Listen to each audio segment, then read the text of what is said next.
ನಾಳೆ medical engineering college admissions start ಆಗುತ್ತೆ.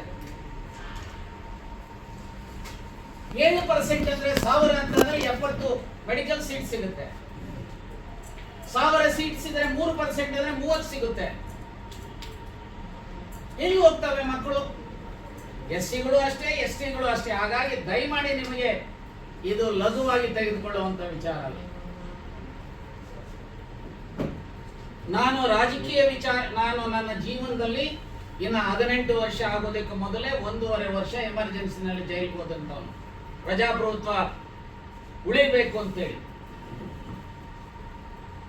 ನನ್ನ ಜೊತೆ ನಾನು ಯಾರ ಜೊತೆಯಲ್ಲಿ ಜೈಲ್ ಮೆಟ್ಸು, ದೇವೇಗೌಡರು, ರಾಮಕೃಷ್ಣ ಹೆಗಡೆ, ಅಟಲ್ ಬಿಹಾರಿ ವಾಜಪೇಯಿ, ಎಲ್.ಕೆ. ಅದ್ವಾನಿ, ಮಧು ದಂಡವತೆ, ಶ್ಯಾಮನಂದನ್ ಮಿಶ್ರಾ, ಪಿ.ಜಿ.ಆರ್. ಸಿಂಧ್ಯಾ, ದತ್ತಾತ್ರೇಯ ಹೊಸಬಾಳೆ ಇಂಥವರೆಲ್ಲ ಒಟ್ಟಿಗೆ ಬೆಂಗಳೂರು ಸೆಂಟ್ರಲ್ ಜೈಲಲ್ಲಿ ಇದ್ವಿ. ಹಾಗಾಗಿ ನಾನು ಇಷ್ಟೇ ಹೇಳ್ತೇನೆ, ನಾನು ಇದು ರಾಜಕಾರಣಕ್ಕಾಗಿ ತೆಗೆದುಕೊಂಡಿರುವಂತ ಇಶ್ಯೂ ಅಲ್ಲ. ಇದು ಬದ್ಧತೆಯ ಹಿನ್ನೆಲೆಯಲ್ಲಿ ತೆಗೆದುಕೊಂಡಿರುವಂತಹ ಇಶ್ಯೂ. ನಾವೆಲ್ಲರೂ ಸಹ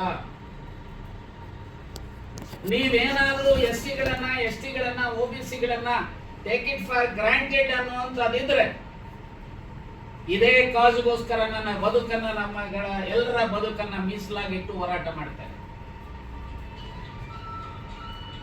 ದಯಮಾಡಿ ನಮ್ಮ ತಾಳ್ಮೆಯನ್ನ ಪರೀಕ್ಷೆ ಮಾಡಬೇಡಿ ಅಂತೇಳಿ ಮೂರು ಪಕ್ಷದ ಮುಖಂಡಗಳಲ್ಲಿ ಅತ್ಯಂತ ವಿನಮ್ರವಾಗಿ ವಿನಂತಿ ಮಾಡಲಿಕ್ಕೆ ಬಯಸ್ತಾರೆ.